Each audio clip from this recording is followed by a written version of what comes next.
You're very welcome to the Voices of Boyle. This week we are joined by Noel Sheerin for part 2, and this is episode number 49.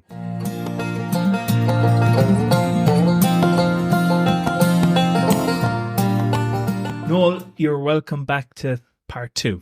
Thank you. Thanks, Carlo. Yeah. Thank you. Episode number 1 was received very well. People love the old memories and the stories. And what we're going to do is, we're just going to pick up from where we left off. Okay. We were talking about different locations, streets, memories around town. So maybe fire away and just pick off the top of your head whatever ones you'd like to talk about that you have. Okay. Just things. Again, hopefully I won't. Nor I don't intend to repeat anything that I already covered. But things like just memories of the handball alley up St. Patrick's Street. Again, when I was going to national school, and for, I suppose, many years later, and for lots of time before that, that handball alley was very much in use. And I remember the late Paddy Kennedy, the teacher that I went to school in the old St. Joseph's Boys School up near Nair Factory. Paddy often after school would bring us down to the handball alley, a few of us, and showing us how to kind of master the game. So that was just another happy memory. And again, I noticed, well, for a long time now, that handball alley is closed up, which is sad to see. So I suppose there is no handball alley. There's no handball in Boyle alley now. In Boyle, and it was mentioned there a few times that it's such a shame because, as you know, Boyle has a great history of handball Irish champions. Through the years. Yes, I mean there were names of Perry. Names Perry. That'd be, I think, Eamon Perry's uncle, as far as I know, was the great handballer, and Shemi Gahan, who'd be related to the Purcells, Shemi Gahan, or Shemi Gahan. He was another good handballer, I believe. Perry. There were others as well, and of course Tormies recently. The Tormies, yes, yeah, and of course Pat Clark. That's right. Pat Clark and Boyle again would be. I saw him playing handball many times. He'd be one of the last people that I would have, I suppose, be aware of who have played football. Or had played handball, in that handball alley. Yeah. And that's where he would have started his an outstanding playing career. Okay, so maybe, because we talked a lot about downtown, Yeah, okay. Yeah. Belt away maybe up towards the Crescent or even Finn Street, if you any, the train station, stuff like that. Yeah, there would be, this would be up towards the Crescent, is that what you mean? Is that what you said? Yeah, okay. Well, I remember the Royal Hotel in its prime, and what comes to mind when I think of the Royal Hotel were the weddings and dinner dances that were in it, and in the Forest Park Hotel, both of which are gone now really as hotels, which is a huge pity for the town of Boyle and its people. And the election rallies outside the Royal Hotel back in the 70s. All right, tell us a bit about that. They were a huge occasion when you'd have a general election, and you had the late Sean Doherty and Terry Layden in their prime, and then you had on the other side of the house in Fine Gael, you had Joan Burke, and then you had Liam Naughton, and you had John O'Connor again, who recently passed away. At that time, the rallies were a huge occasion. God, the turnout there on the bridge and on the footpaths and that on the roadway outside the Royal Hotel was electrifying, because you had the speeches and the emotion and so on. There were which you don't see now, but at that time it was kind of class stuff. Really, it was class activity and tension and everything, atmosphere. Really was, yeah. You go into the Royal for the cup of tea and a sandwich. Oh yeah, or whatever. or whatever, yeah. Whatever you're having yourself like. Was that in the 60s, 70s? No, that was in the 70s now. That would have been in the mid 70s and indeed in the early 80s as well. Kind of, I suppose, from let me see, 73 73 until, I suppose I'd be thinking of 73 till 83 would be my recollection of those big elections, 73, 77, three elections in 81, in the space of 18 months, 81, 82, kind of that period there, 81, 82. There were three elections, three short, quick elections. Right. Okay. Just tight governments that were brought down by one thing or another. And yes, actually, it was 81, 82 and 83. It was certainly 81, 82, yeah. Because I remember Tom Malani telling me about that. Yeah. It was 81, 82 and 83 because Tom had ran for the Senate. Oh, yes. In 81 and 83. Right. Oh, yeah, okay. He didn't go for 82, so that lines up with what you were saying. Yeah. And do you remember then opposite the Royal, you would Doherty's Bakery Shop? Yes, I do, surely. I remember it in my day. Yeah, well, I do. Doherty's, the bakery shop, I remember, and I can still see the van, Doherty's van. The bread was baked in Carrick-on-Shannon, as far as I know. And I'm not sure, was it every day, but a few days a week, the bread would arrive around 12 o'clock, midday, from Carrick and arrive at the bakery shop in Boyle, opposite the Royal Hotel. And you'd have people actually waiting for the delivery because it was beautiful, fresh bread and buns and scones, apple tarts, I think, as well. Pastries.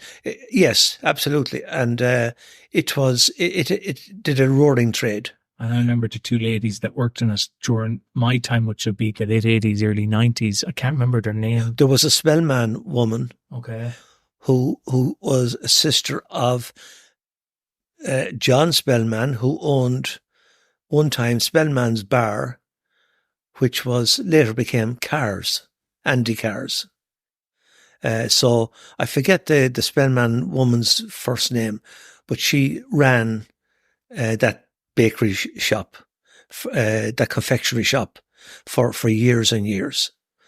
So yeah, I've fond memories of being sent down there, and of course I loved to get the pastries. Who didn't? I did. I always, when I'd be sent down for bread or whatever, I always had to have a pastry or two coming home anyway. Oh, yeah. for myself. And have you any memories then of the pleasure ground in your day? The pleasure ground. Oh my God, I have great memories from the pleasure ground. For years. Again, I'm talking about, the late 60s and certainly early 70s, early and mid 70s. Every summer there would be a big soccer tournament, five-a-side, in the pleasure grounds. The gala. Was that it? Well, in my day, it was definitely the gala. Yeah. Okay. Well, now, one particular summer, which was great. I mean, the crowds that would be on the roadside, on the footpath, outside that wall that runs along the pleasure ground there, that would be packed in the evening. You'd have maybe 2 or 3 matches there in any one summer's evening, all part of this league. This was the street league. The street league. And I was on a team, and it's one of the photographs I submitted to you that I think they're on the Voices of Boyle website, together with my episode, my first episode. Well, there's a team, that's a team of the five-a-side soccer team that won one of those street leagues one particular summer. It would be the mid-70s, I'd say. I think it was. And I remember there was Stephen Gray, myself. There was PJ Feeney. He was the barber, hairdresser in Gaffney's shop at the time. And there was Peter McCarthy, who worked in the Northern Bank at the time. And another lad from Northern Bank, I forget his name, but that was the 5. Stephen Gray from Boyle. He was one of. So they're the people that were on that team, and of course we got our plaques or whatever. Yeah. But we had some great.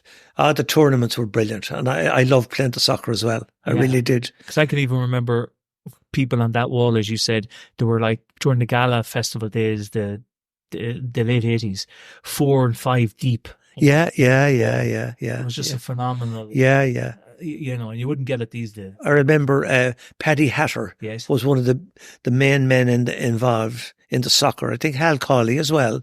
Paddy, and I can't remember the Dooley. There was a Tom Dooley. Oh, Tom Dooley, yes. Yeah. He'd be an uncle of Junior Dooley. Yes. The late Junior Dooley, They were the initial ones that got Boyle Celtics. They bought a pitch. I think it was... I think there was Boyle Celtic had a ground beside the station. They had. I played... No, I didn't play. I played a few games with Boyle Celtic, but very few. But I remember one of the times I played was for involving Boyle Celtic anyway, was in a field just the far side of the railway line. We'd say the south side of the railway line. It must have been in that field where, not Feely's Monuments, but where the fish factory was. Remember there was I think it must have been there. It was close to that anyway. You sure now it wasn't across the bridge where the school is and there's the... No, not there. No, it was definitely somewhere behind the railway line on the railway station side. Boyle Celtic, and you they used a pitch there. And it was Boyle Celtic. Do you remember who was manager back then? I don't know. No, I don't. Yeah, it'd be interesting. And that would have been, I'd say, in the early 70s now, I'd say. And getting back just to the pleasure ground for, the name, the pleasure grounds, it wasn't originally called that, I don't think. No, it would have been, I'm not sure about that now, Carla, but I'd say that the pleasure grounds would have been owned maybe by the King family as associated with King House. It was for the change. Yes, it would have been, yeah. They also had, which I found out was on that wall that we were talking about, they used to have big kind of iron grates that you can still see the remains of. Oh, right. The wall. Yeah, okay, yeah. Sees that the look, and you see the holes in the wall where the grates used to go up to prevent the public. Oh, yeah, from actually getting in. Yeah. So, yeah. But it was just always the name, where the name pleasure grounds are associated. Yeah, so that was it's a pleasure for the brass, the head brass in the big house. Yes, of course. And then opposite the motorworks. Oh yeah, a pitch and putt where Boyle Motorworks was, and where Cara Boyle filling station is now. Across the road from there, there's a big house. What's the name of that? Tangier House, yes. Tangier House, well, now, again in the 70s, late 60s, 70s, I often played pitch and putt there. Often. There was a 9-hole, I think it was 9-hole pitch. Now, they were short, but it was pitch and putt. Okay. Not a kind of your traditional par 3. No. It was pitch and putt. And I think normally, I suppose there would have been 9 holes. There were certainly 7 anyway, if not 9. And I often played. You'd pay so much for a round, and they had the clubs, and you picture whatever 3 clubs or whatever. You'd only be using a putter and a whatever the short clubs anyway. And that was there. I think the people in Tangier House, that family must have been using it as a kind of just a facility, maybe to generate use of the area and maybe a bit of income as well from it. Right. Okay. But yeah, that's and then that I remember, I think as well. Then that closed down. That facility ended as a pitch and putt course at some stage after that. Yeah, but I do remember. Yeah, I often played in it. Bang in the centre of the town. Bang in the centre of the town. Yeah. Maybe not many people would know that. I know, obviously. No, yeah, well, maybe not now, but that's certainly in the early 70s that was there. Yeah, late 60s. Maybe late 60s as well. Maybe that's when it started, but definitely it was there, and I have clear recollections of playing in it. And do you remember then, up from that, you had obviously Heavers, but you also had a fish shop there. Yeah, Heavers had the pub, and then on the kind of we'll say that filling station that we just mentioned there, on that side of Heavers pub, they had Heavers had a premises there, a little shop, and I remember they used to sell fish in it. Yeah, Mum was saying I think every Friday. Maybe every Friday. Yeah. Then they might also have had sweets and that in the place, maybe ice cream. But the fish, yeah, was maybe just on a Friday, yeah. Mrs. Heaver, I remember she'd be there, yeah, selling the fish there. Yeah. Kind of across from, that fish shop would be across the road, I'd say, from Bob Fair's shop. The little sweet shop where Bob Fair was. Yes. Again, I've clear recollections of calling into Bob Fair's many a time, going in to buy whatever, the Barrett chocolate or something. And all the sweets lined Oh, up. yeah. Another great location for us teenagers at the time would be hanging out in Bob Fair's. He had a shop there near Marion's shop there, near McGee's. Bob Fair's where Sorry, not in the opposite where Nello's used to be. Bob Fair's. Sorry, Bob Fair's would be near Brogan's. Yes. Yeah.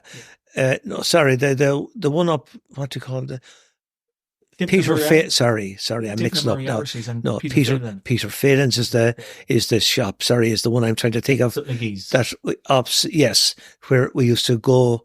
You could go into Peter Phelan's. Peter was there, and I think it was his sisters, or maybe a wife and sisters. But anyway, there were 2 or 3 women and Peter. But you could go in there and sit down, and you could get buy a bowl of ice cream, or ice cream and in orange or something. I forget there was a name for that drink now. You had a straw with it. But we used to spend time in there, now teenagers just hanging out together. That's where we used to, one of the places we used to go to as well. And we used to lovely ice cream and lovely kind of those desserts. Banana and ice cream was another thing, yeah. There in Peter Phelan's, yeah. So now were these 2 different shops you had? But in my time, I remember Dimpna Moriarty's.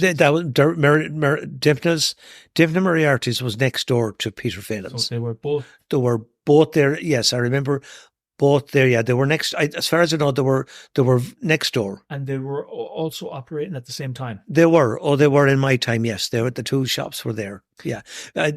Moriarty's was more for, sweets, maybe cigarette sweets anyway. But the thing with Phelan's was you could go in and you could sit down. Right. Yeah. There was 3 or 4 tables there with maybe that each table would hold maybe 4 people. But, before going into the cinema, maybe there, or after the cinema, which was right beside it, we'd have gone in there. Yeah. I remember I don't think I spoke the last time in episode 1 about the cinema, did I? You didn't. No, well, you didn't. The cinema is another place where on a Sunday afternoon, yes. Now, Roy Rogers would have been in his prime in the cowboy films. I used to love those. Let me see, there was Carry On This and Carry On That. They were going well that time. But we used to wait. The films would start maybe around 3:00 on a Sunday, and we'd be waiting up on the Crescent outside the cinema, waiting for the car to arrive with the box of film reels from Carrick and Shannon. It was Lowe's. Had the Lowe's from Carrick owned the cinema at that time. And maybe one of the Lowe's or somebody on their behalf used to arrive on a Sunday with a box in the boot of the car or whatever. And out in the box were those large old film reels, big thing, maybe 12 inches or 18 inches in diameter, each one with a leather box or container for each roll. So you could have a film that would have been maybe use up 3 of those rolls, on the old projectors at the back of the cinema. Yeah, and again, of course, they had the shop and the cinema as well. And that's right, the shop was in there. The shop, yeah. And then you had the stalls, you had different rates at the ticket office just outside. You go for the stalls, which were the cheaper ones. And then you had the balcony. Yeah. I think that was it. There might have been, I think the stalls or the balcony. So whatever you had the money for, that was the stalls. That was the same on my day too, I remember. Yeah. And do you remember who worked in there giving out the tickets at the time? Was it? Well, I'll tell you, Farrell's had it. Donny Farrell. Donny did Donny close. Donny worked it. And I think Did Kelly's ever own that cinema? Kelly's shop? did. Yeah. Yeah, Kelly's did. Well, They don't. yes. They were the last owners. Yes, okay. Kelly. Yes. Well, yeah, I remember, I remember in the balcony then they had these jumbo seats. That was for the young couples. Oh, yeah. Yeah. God, if you got your jumbo seat, You were doing well. you were doing well. Yeah. But that was, they were the good memories of. Yeah, Kelly's were the last. Brian was the last owner of it. Of the Yeah, cinema. okay, right. Yeah, because you're right. Tony Farrell, his father bought it off Lowe's from Carrick. All right. And then they sold it on to Brian. Yeah. I remember that. Yeah. Again, it was great days. Even I remember like going to the cinema. It was like having a cinema in Boyle. You took it for granted. Oh yeah. And now when you see, Oh, it was lovely. No, it was again. It was a great facility to have. Yeah. At the time. I think Kelly's must have had it because I think I remember. Who's the youngest of the Kellys? Is it the lad who had the supermarket? I think Paul would be. I think Paul was very young. Now, Paul would be younger than I am, but I think Paul was very young. And I think he was the guy with the flash lamp at one stage that would guide you to your seat. Yeah. Maybe. Maybe. I certainly, I was in the cinema at some stage where that was the case. Right. What year? But it had to be at the mid-70s. Yeah. I think, because I left Boyle really to live in Tulsk in 1977. So I wouldn't really have been much down in a cinema once I moved to Tulsk, That's why I'm thinking it must have been in the early to mid-70s, But anyway, I'm not 100% sure about that. Right, okay. And then moving on uptown from there, you have recollections of Dwyer Morris's. Dwyer Morris's, yes. Dwyer Morris's, of course, the kind of traditional music pub, along with Graham's, but the Dwyer Morris's, I remember being in it a few times. When at that age, I remember kind of that time, the mid-70s, and even maybe a few years after that, being in Morris's in the pub. I remember being in it one time with Anne, my wife, after to be some year, shortly after getting married, and been down in Boyle, and I remember bringing her to Dwyer Morris's. Yeah. There was a music session on, and I remember that's why we went there. That was the kind of real start, I think, of the trad scene. It was, yeah. Grahams as well. The Grahams before that, of course, yeah. Just on the music scene in Boyle, I remember the show bands around Boyle. I remember, was it the Jebonairs or Jivenaires? Jivenaires with Christy Regan, was it? Christy Regan would have been involved, or some Regan. No, the late Feely lad, Pat Feely, was on that band. Sean Kenny. Pat Casey? Not sure what Casey. Yeah. Casey, where would Casey be from? He would be from No, he was on the Sundowners. So, I'm getting confused. There were two bands that I can remember that have a Boyle origin. The Sundowners, wasn't it? The Sundowners, that Casey man. In fact, I have a photograph of the Jivenaires, who later became the Mystics, the Mystic show band. What do you call it was the lead singer with them, Evelyn O'Mara. Okay. She'd be Anne O'Mara's sister from Marion, I think Marion Road, yeah. Evelyn was, now Sean Kenny lived on Marion Road, and Sean, in later years, Sean passed away. Mm-hmm. He lived in Mullingar, up to the time he died a few years ago. I remember Sean's father, he worked in the Roscommon Hurl Works. I think he was a typesetter, or one of those guys putting the print together. He certainly worked at the Hurl Works. And his son Sean played, first of all, with the show bands we're talking about, the Mystics and the Jivenaires. But Sean later went on to play with the Swarbricks, Tommy and Jimmy Swarbrick, the show band. Those two guys had left, or one of them anyway, had left Joe Dolan band, and they formed their own show band. And Sean was the lead guitarist with them. He was brilliant.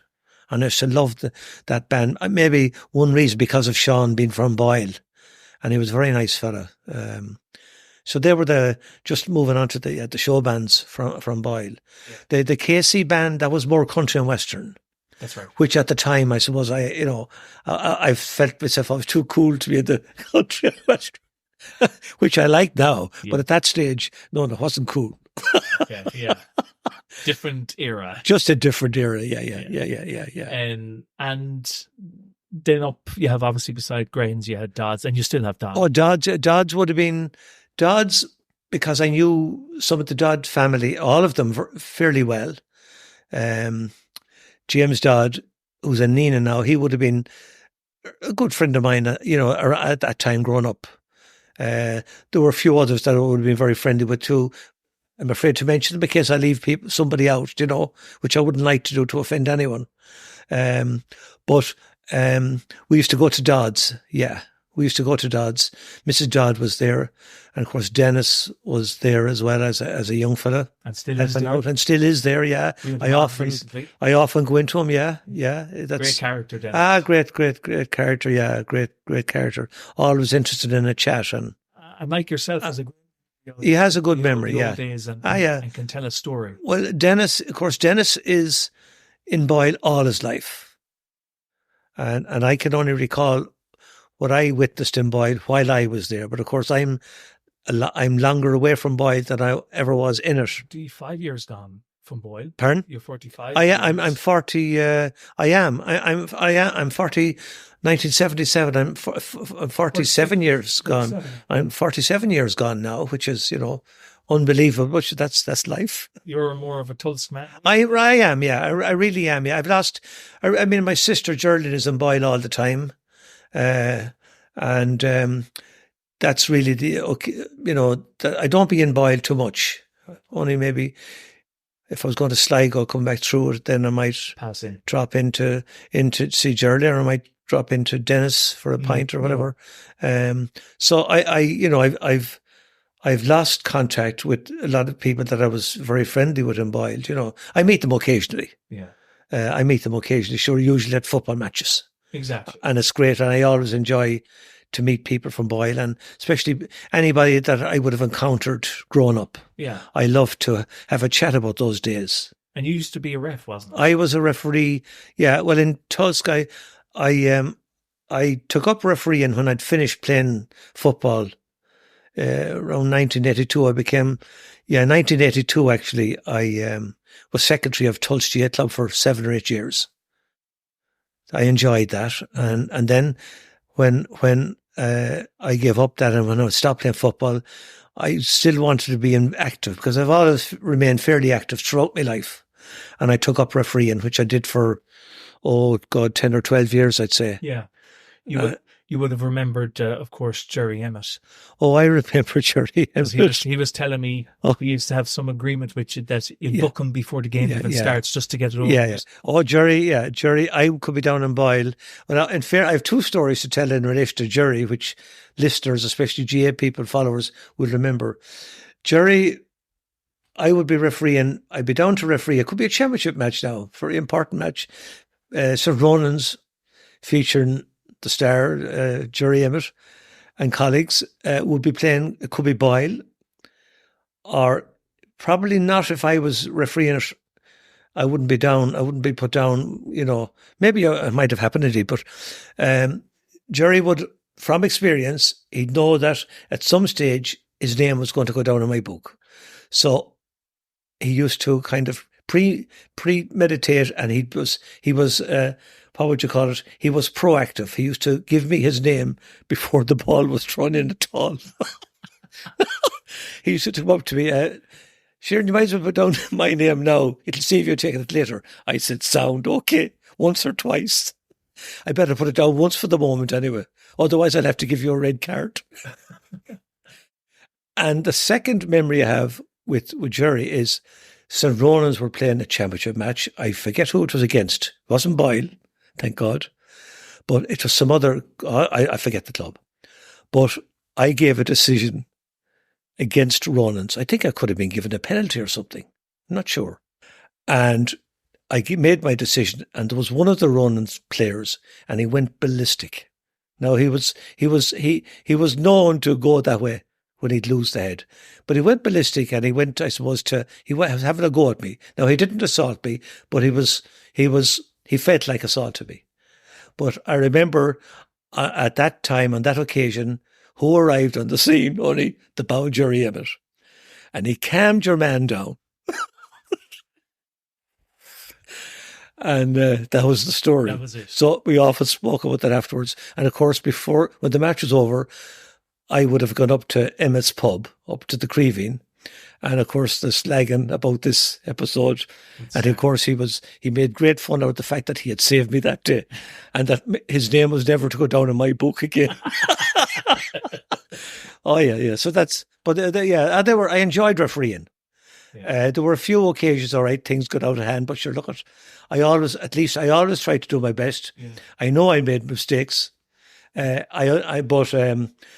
again, one or two people, not from Boyle or one or two clubs, would never have spoken to me over, because of that, which I'd be disappointed in. But to me, that would be more their problem than mine. Exactly it. Yeah. Just they weren't in the spirit of the game. But I certainly never set out to do anybody any wrong. No. If it happened, but it wasn't intentional. Yeah. I'd say things back in those days, Noel, would have been a lot different for referees than they are today. It's still, you still hear cases that shouldn't be happening. But yeah, there is the culture is changing a bit, and it's a long time.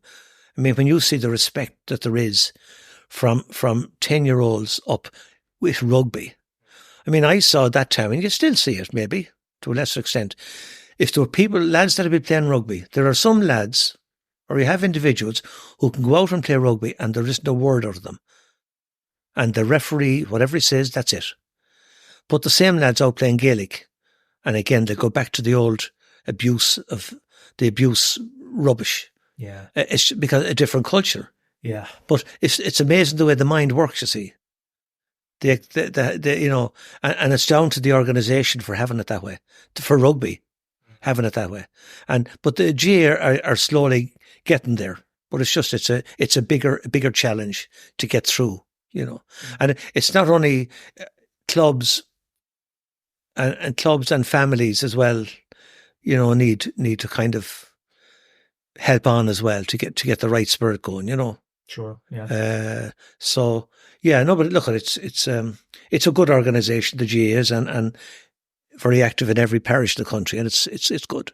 Yeah, they got a nice little injection of money there recently as well. Oh yeah, it was great. Yeah, great clubs. Yeah, I see our own club here in Tulsk. We have a new development going on at the pitch. Great development, and they have a big fundraising drive on at the moment, which is going well. But they got a share for 3 clubs associated with our club, for 3 teams.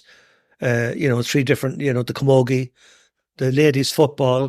They all got their 14,000, I think, or whatever it was, which was an injection of over 40,000 to our club. Brilliant, isn't it? Totally unexpected, which is brilliant. So, Yeah, great stuff like that. Yeah. So that was the refereeing anyway. Yeah. Continue on uptown then. So, what about you told me this about the workhouse. Or you have a the workhouse. That would be where the Plunkett home is at the moment. Yes, I remember the building, the big old stone building, and the dark corridors, typical workhouse.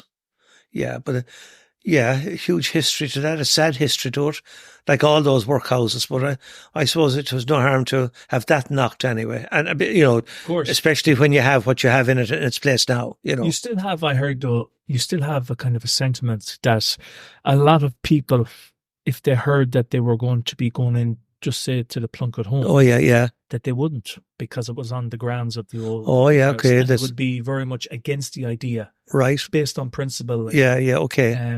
I also heard a story, I think, back in the day about Fallons that used to live on the grounds. Yeah. A doctor or something that. Oh yeah. They were some neighbour that. They were, I don't know if it was Mr. Fallon himself, but they brought them like gifts for moving into the area. And it includes some maybe produce, vegetables that were grown on their garden. Yes. And the neighbour didn't accept them because they came from the grounds. Oh, and go away, serious. Anything. Now, Yeah. I heard that. Yeah. I don't know if it's true or not. Yeah. It would make sense if someone was that much against what the working class stood for. Yeah. Just you mentioned Dr. Fallon there. I remember Dr. Fallon and his wife. Dr. Fallon, I remember after I got married and came to live in Tulsk, again, because I wasn't long gone from Boyle, Dr. Fallon and before him, Dr. Collins would have been our family doctor at home, and I had those two men as our family doctor here in Tulsk at that time now. But Dr. Fallon, I remember our eldest boy who passed away there only 2 years ago. Michael, God bless him, he passed away in 2022 after a serious illness, sarcoidosis, which generally shouldn't be too serious, but he got a very bad version of it, and in the end, it killed him. But Dr. Fallon, Michael, when he was very young, had croup. That's chesty cough, very common with young people. But we rang Dr. Collins, and I remember Dr. Collins come up maybe at 1 or 2 o'clock in the morning. It was over Christmas as well. And he spent the whole night here. Really? Just because he had a son who had the very same thing, who was extremely ill. And he realised the seriousness of it. And I'll never forget, he sat out here with us. Now, Michael was fine, and he got over the croup. But that Dr. Fallon spent the night with us, and which I thought was very, very kind of him, Back in them days. He spent the whole night now, We didn't expect him to, but he insisted on staying just to keep an eye that it wouldn't get worse. And when I think of Dr. Collins was a Cork man. And I believe that it's a son of his who runs that drapery shop in Carrick-on-Shannon. What do you call the men's shop? Big men's shop in Carrick-on-Shannon there, near Lidl or Aldi, as you go in from the Boyle side. Not Jared Anthony. Yeah, Jared Anthony. Okay. Something to do with there. But anyway, Dr. Collins, when I'm just going back to my childhood, Dr. Collins, to me as a child or a young lad, and to anybody that age, he was very, very nice, But I remember serving Mass in Boyle, in the old church in Boyle. So as a server, sure, I was only 10 or whatever, 8, 9, 10, 11, 12, whatever. 8, 9, 10, I suppose. And while communion was going on, one of the altar boys' things to do was just check on the candles on the candelabra. This would be a stand with rings of candles. And you could turn around. There might be 2 or 3 rings on each stand, and you could spin them round. You could turn them round to get to the next candle or whatever else. You could just turn the whole thing around. When I was doing that, or maybe tidying up burned out candles, and then the whole candelabra turned over on me, which as a young fella, that was it was frightening. And of course, I felt horrible after doing this. But who came in after? He was up for communion, and he came straight in to help me out, was that Dr. Collins. He lifted the stand up for me and made sure I was all right, and made sure the candelabra was all right. But again, it's just a little thing I never forget. And I thought it was very nice of him. And of course, I was greatly relieved. Now, was that in the church that burnt down? That's the church that burned down. In 77, I think. Well, I was just going to say that because I wasn't sure when, but I know that the church burned down.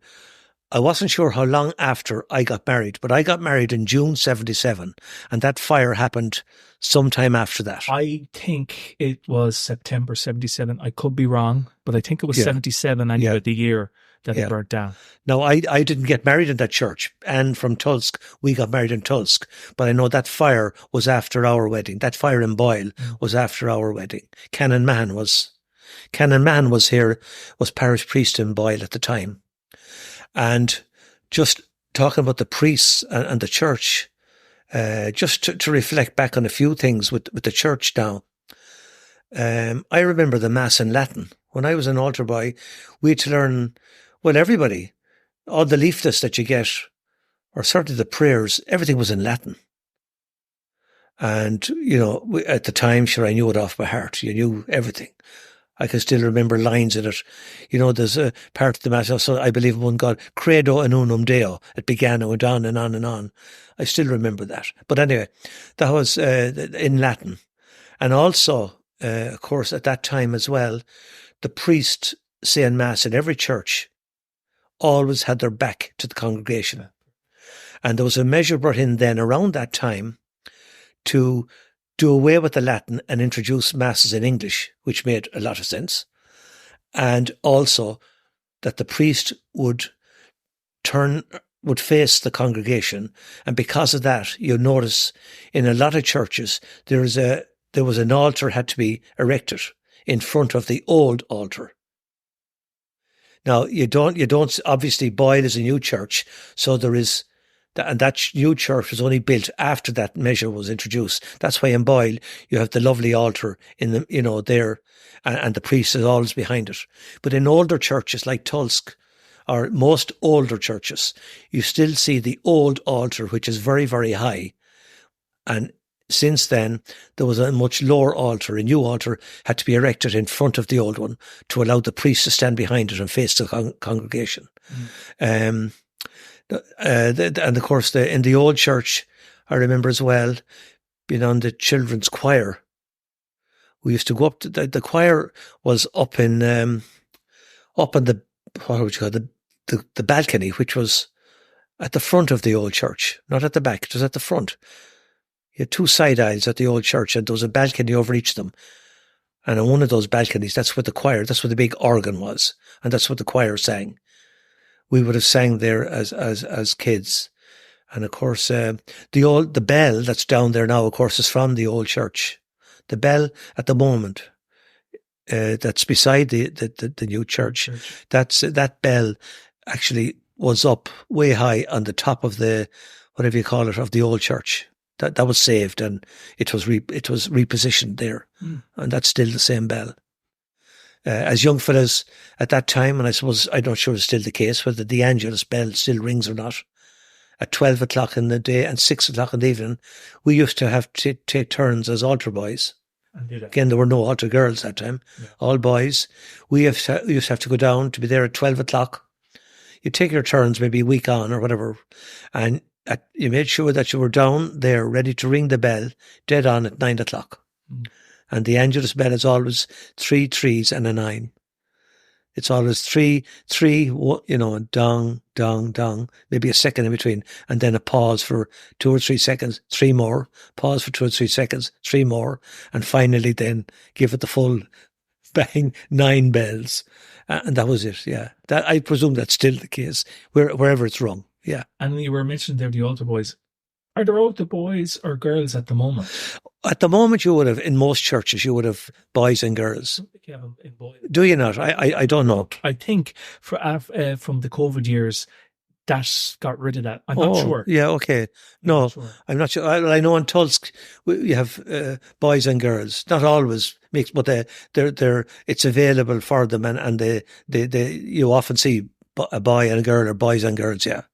At Mass time there, yeah. Another note that you wrote down would have been a fatal accident in the Abbey town around. Oh, yeah, I remember, yes, I was young that time. There used to be marquees. During the summer, of course, you had the marquees, which were the big canvas tents.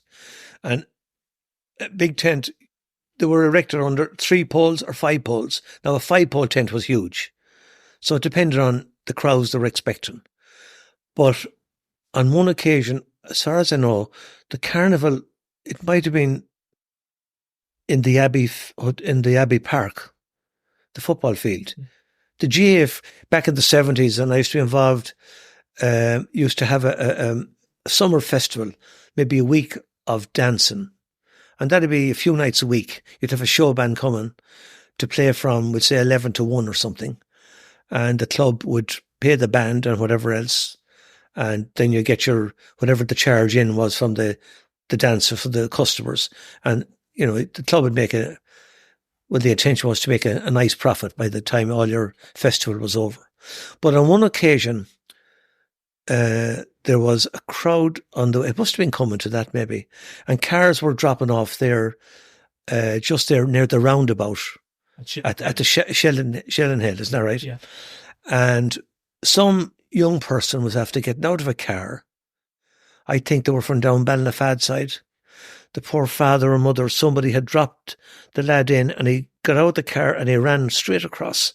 And there was a car coming from, remember that time you had the main Dublin Sligo Road going through there. This was before the bypass, before the new that bypass is there. And he just got knocked down. Because I remember myself and a few more lads, we were pretty young. We could have been maybe 11 or 12. And we saw the young lad on the ground and went over, of course, as young fellas, curious to see what was going on, and sure saw him there being attended to. But he did. He died. He wasn't a local. He wasn't a local lad. No, I didn't know him. I think he was from out Ballinafad side, out there somewhere. That's just a recollection I have. Actually, very close to the spot now where the Micheál Callahan seat is. Is there a seat there? Yeah, it was somewhere there. Somewhere there. That's just along the main road, somewhere close to that. And you know what? That roundabout isn't too safe either these days. Is that right? Yeah. A lot of people give out about it. You'd have, I suppose, trucks cutting across the roundabout, and you'd have maybe people. I mean, look, it's a dangerous crossing. Yes, we're lucky that we haven't had any more serious incidences there. There has been a few. But nothing major. Yeah. Because another memory I have it there with at the time, because it was a GA event. Or I remember, yes, I used to love the show bands, of course, but I used to love the Freshmen. Derek Dean, Billy Brown, and the Freshmen. They were a leading they were a great pop band at the time, back in the 70s and 80s, and they were due to play one of their concerts, one of the nights in Boyle at the GA Marquee Festival at the GA Field, and they arrived early to rehearse. And I remember spending 2 or 3 hours sitting inside the marquee with a few other lads, maybe, or girls, whatever, listening to the Freshmen going through their practice for the night. And to spend most of the time going on one particular song. I forget what it was, but I was really, really enjoying it. I thought they were brilliant, and I was delighted to get the opportunity to hear them for so long, in my own time and so on. I remember as well at one time at the GA pitch, again, a few lads older than me and then looking for help maybe from other lads like myself, and we were maybe putting down the floor, doing something with the floor of the marquee. And of course there'd be some lads from the country, you see, and lads from the town. And of course the country lads always reckon, well, they were better, workers, like, which I suppose it was bred into them more, and we'd say, without going in and mentioning the full name, but one of the men that would have been kind of older than us and maybe in charge, maybe it was, we'll call him John. Mm-hmm. And then John would be saying, "Oh, come on, lads, keep at it there. And come on, Sheerin, now, come on," or whoever else, "come on, do a bit more." So at one stage anyway, John said to another lad, and I suppose when I met you, he said, "Well, fair play to you, kid, you're the best of the townies." And of course, I remember that used to hit me hard. And of course, I'd then start, putting in the effort, which is all John wanted. Yeah. But I forget that. Well, with a great laugh over it. Yeah. But I always remember, fair play to you, kid, you're the best of town lads. Oh, gee, yeah, they were funny, all right. And would you have gone to the St. Joseph's Hall to see bands or watch? Oh yeah, St. Joseph's Hall. Oh yeah. The hall then, yeah. Again, I remember being asking at home, could I go to a particular dance? I forget who was playing. It could have been the Royal Show Band, who I love. I love Brendan Boyle and the Royal Show Band. Because that time I used to collect photographs of show bands and put them into a scrapbook. And a couple of years ago, I was cleaning out things here in the house here in Tulsk, and I came across the scrapbooks, and foolishly didn't I dump them? I did, yeah, I did. But Oh yeah, the Royal Show Band. And I remember I wasn't let go to the dance. I was too young. That's what I was being told anyway, or whatever. But I remember going uptown and climbing up on a roof or something. There might have been a flat roof. I remember getting up to a window anyway, near at the side of the hall, and it was near the front, near where the band with stages. And I saw Brendan Boyer anyway for a few minutes. You were happy out. Before I was moved or before I fell, I'm not sure. But I was happy out. Yeah, I remember seeing Brendan Boyer. He had arrived in the Royal Hotel. I remember the crowd out there trying to get his autograph. Like he was huge, you know, he was a great entertainer. The Hucklebuck, the song would have been in full swing that time. There was another guy in that band, Tom Dunphy. I remember the night he was killed. I was at a dance in a marquee in a festival out in Rockingham. Rockingham, there used to be a summer festival there as well.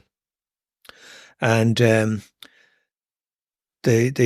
wasn't, some band was playing there, but I remember news coming through on the night that whatever band was playing there in that marquee that night announced that Tom Dunphy of the Royal Show Band had been fatally injured just between Carrick and Drummond. If you leave Carrick on your way to Longford, there's a road to your left for Mohill. Mohill, yeah. And on your right, there's a big factory. They're right, yeah. Yeah. Well, at that junction, Tom Dunphy was killed. In fact, there's a monument there on the side road, on the old road, erected to his memory. But he was killed on his way from wherever to go to meet the Royal Show Band. I suppose they were playing in Donegal or somewhere. So he was on his way from wherever to Donegal, and going through Drummond, he got involved in an accident and he was killed, yeah. And that would have been 60s. No, that would have been the 70s, early 70s, I'd say. Yeah, maybe 75, 76. I'm not. It was in the 70s anyway. Yeah. So the Marquees were. I mean, they were mad. They were wild. They were like real Wild West stuff now. Yeah. When you think of it, no toilet facilities, nothing, just a marquee, and the women on one side, the men on the other side, and there was the dash. Every 3 songs, yes, you changed partner. Right. And of course, there was a big run from the left to the right. Stop. I saw women, there'd be such, and were to be packed some nights. If you had the likes of the big bands playing, it could be wedged.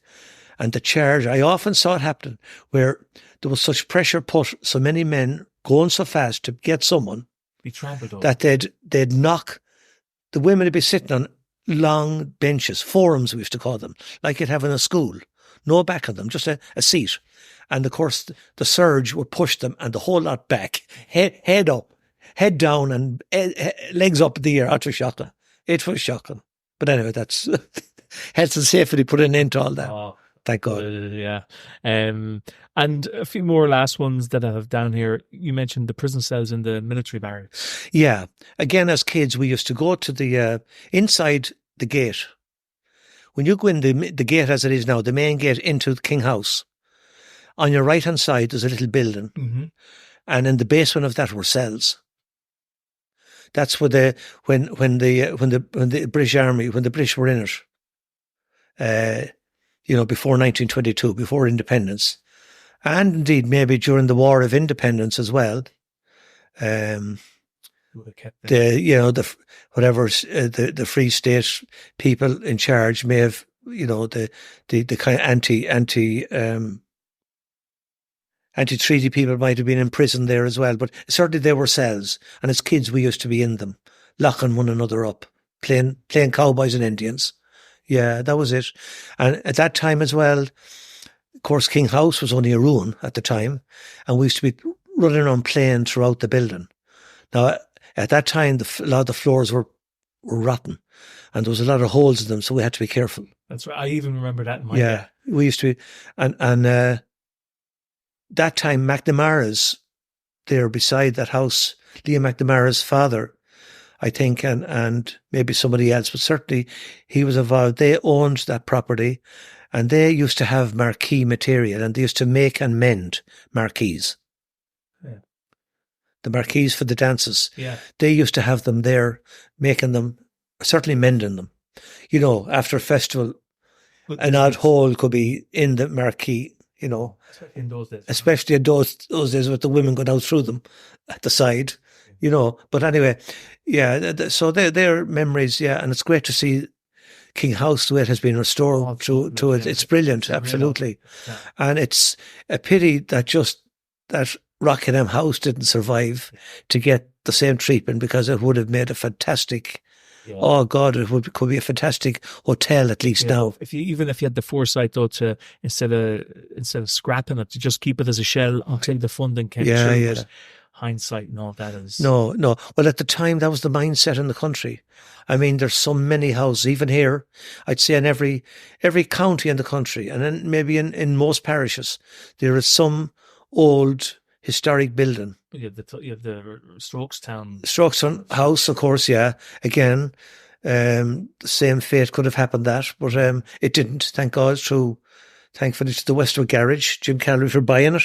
And the thing is, as well, with King House, they wanted to turn that into a car park. Really? It was only for, I think, one of the ones was Connie Fallon. Oh, yeah. Yeah, she was on the committee, I think. Yeah. Really, and there's a number of other people, I can't remember. They stopped that or tried to stop that from going ahead. So if that went ahead, that would have meant that the house would have been demolished to make room for a car park. What a waste. That's what I mean. Oh, so, what a shame. You know, it's lucky in a way that we got that. It's just great to, But I remember again as a child playing around the basement of Rockingham House. Yeah, I can still remember it. And I remember when it was knocked. And I remember the Mylorg Tower, not Mylorg Tower being built, which was a big kind of just a mass concrete eyesore. Yeah, absolutely. Yeah. Terrible building to look at. Oh, yeah. You know, in such a pristine location. Yeah. The Abbey in Boyle was another place we used to play a lot. And we used to be, at that time, you could get there is a high tower there on the corner next to the roundabout of Shilling Hill. That corner of the Abbey, we used to climb we used to go up a stairs with all the steps, circular stairs, up the whole way, and stand on the wall at the very top and walk around it, which, you know, if you slipped right, you'd be killed. But at that time, there was no fear or anything. No, not at all. Yeah. There was no. So one of the last thing I wanted to talk about was you have down here a mention of JFK, the assassination. Oh, yeah. What's the well, I'll tell you, the connection there was that that was 1963. So I was 9, actually, going 10. I was 9. And I remember being in Cosgrove. I told you before about the lining of coffins. That's right. Cosgrove's pub next door to Sheerin's shop, my home place. And they had a television at the time. And the family, the Cosgroves were in watching the news. And this was around 6 o'clock. It must have been something like the 6 o'clock news. It was that time of the day anyway. And there was something on about John F. Kennedy, the President of the United States, has been assassinated. And I remember, what does that mean? Oh, the President of America has been killed. Now, the President of America had been the first President of America to come to Ireland only a few months before that.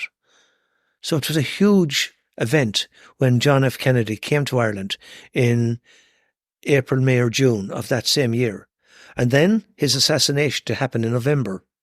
So it was big news relevant to Ireland. It was very relevant because in most country houses, for a long time and even ever since, there's the statue of the Blessed Virgin, and you have the usual things you have in the family, and also a photograph of John F. Kennedy on his visit to some part of his visit to Ireland. But so it was a huge event, and it was of huge significance and sadness to Irish people, at that time, for him to be assassinated, especially after his arrival in Ireland, his very successful trip in Ireland. But I was in Cosgroves and heard this, and I knew that everybody was kind of really shocked with this news. And I remember running out of Cosgroves, and at that time of day, so it was after 6, our shop must have been closed. So I had to knock on the hall door of our house. And I knocked, banging at the door to get in, to tell my mother or father, the President of the United States has been I couldn't think. We had no television at the time, and they hadn't heard the news. And what has it been? What has happened to him? They said to me, and I said, no, he's something wrong. Something, I'm after hearing it in Cosgrove. He was something. Assassinated, says my father. Yeah, that's the word. Oh my God. And now, so assassinated. I didn't, I could, it was a big word. I remember that. Yeah. So, look at, yeah. Well, you have a fantastic memory, Noel, and to be able to, like, you have a sheet, but you haven't looked at the sheet once in front of you, and to be able to recount all this stuff is fantastic. Yeah. Well, sure, look at, yeah. It's good to have a memory like yours, and it fits in nicely with the Voices of Boyle, because people love hearing these old stories. And after the first episode, a lot of feedback. A lot of people love the old recollections, the stories, the memories, and they'll be delighted with an episode 2 to come along. There was just one other thing anyway, just that I again was a huge thing. I don't think I spoke about the last day about the introduction, the new nylon shirts. No, shirt on display. No. In Bowles's. What I'll tell you, it must have been the drip dry shirts. Yeah. I didn't talk about that. No. Yeah. Well, in the drip dry shirts, drip dry shirts, which are maybe common enough now, but they were a new product in the clothing business, and Bowles's introduced them to Boyle. And the first time I saw one of these shirts was I was walking down. I'd only have been 9 or 10. I was walking down from our own place and walking down towards that corner down by Bowles's. And I remember I saw, what caught my attention was this shirt hanging from, we'll say, a cord, and it's coming down slowly and being lowered into a basin of water. Right? And next thing, the shirt would rise out of the water with the same line, and it would start dripping back into the water would start dripping from the shirt, the nylon shirt, back into the basin of water again. And this was going on every, so often, up and down. And I began to look at the line, follow the line, and I saw the line going across the window and the whole way back to the main door into Bowles' shop. And I copped on that, God Almighty, when you open the door, the line goes down, or the line goes up, and the shirt is lifted out of the water. When the door closes, the line goes slowly back down. The shirt goes slowly down back into the water. So it was great. And I remember I spent, oh my God, when I copped on what was happening, I was running over and back. I was opening the door, running back to the front of the window to see the shirt going up.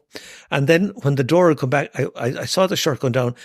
I run back again and opened the door again. So I spent ages watching the shirt going up and down and causing it to happen. And in the end, I think Robert Bowles might have said, "Look, young man, would you mind? Stop. Coming in.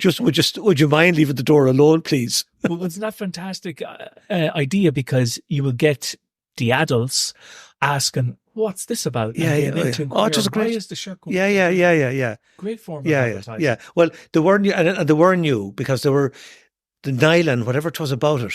You could actually hang out a shirt like that after being washed and to be dry in no time. Yeah. And I don't think you had to iron them either after that. Just such as the material. But they were new. They were new at the time. But I remember I was fascinated with it, like. But and the fun I had. I was only a child, but I was really taken in with this thing. Between that and in episode 1, you said about the man on the TV. Oh yeah, the man on the TV. Oh yeah, good God. Yeah, how to get at that box and look normal size.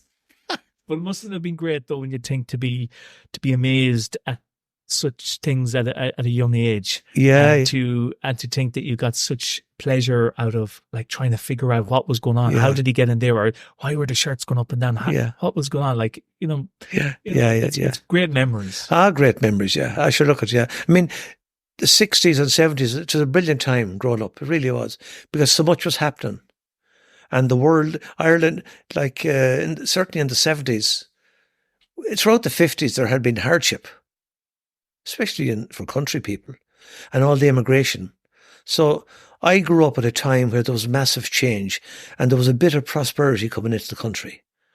And of course, ever since, it has gone on and on. I mean, the way the country is now, in every way, infrastructure, everything, compared with the way things were back then. Yeah, interesting. Sure, look at it. It's a total. Young people wouldn't understand. And that's why maybe the likes of this, the stories I'm telling you, what other people are telling you, and for younger people to hear them, it kind of... It is. It's to show them a time that, Yeah. Even for me, obviously, your time was I wouldn't remember it, but I can appreciate it. Yeah. How much simpler life was, and in ways, obviously, how much more difficult it was. Yeah. But they're great to have, and I think, when people listen to this, whether it's when it comes out or years down the road, they'll all, it's good to have these stories. Yeah. Put into a vault, if you like. Yeah. And they're there for posterity. Yeah. No, it is. It is. Yeah. It is good. Yeah. So, thank you very much for round 2, Noel. And you know what? I'm leaving the door open. If you ever want to do the trilogy, Okay. you do it as well. You just keep thinking up of these If I thought I had enough material to make up a third one, I'd have no problem, because I do enjoy. I must say, I enjoy the opportunity. Oh, that's great. To do this. Yeah. And because it brings back great memories to me, and I hope that it brings back memories to people that knew me or that I grew up with.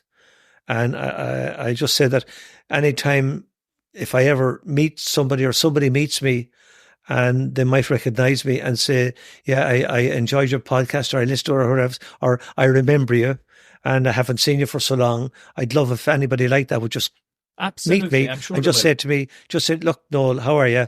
You don't know me, whatever it's, but I am such a one, and I'd be absolutely delighted. Well, that's what it's all about. More than delighted, because I love to talk about those times, and I love to meet people that were of my vintage and my age, and that I grew up with and spend time with. Maybe some time with some people, maybe very little time with others, but no matter who or what, I have great time for everyone, and everyone to me is equal. That's the way I operate in life.